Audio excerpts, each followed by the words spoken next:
یالا زموږ حقوقونه چې چوک خوري د مو د علاقې د مو د بچیو حقونه چې چوک هم خوري خدای ته هغه سره ته پوه شي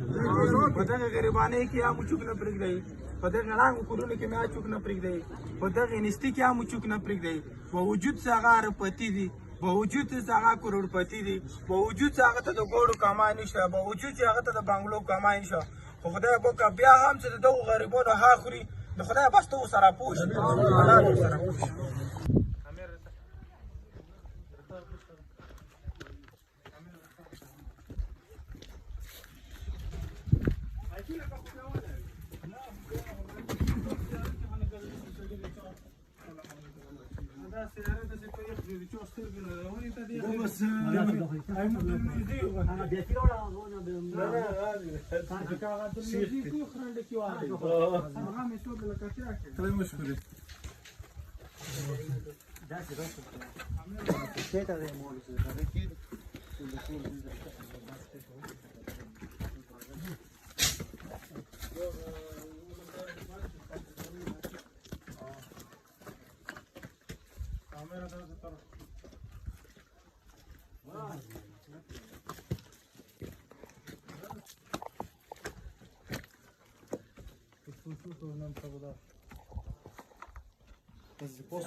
¿Tu papá puede agarrar?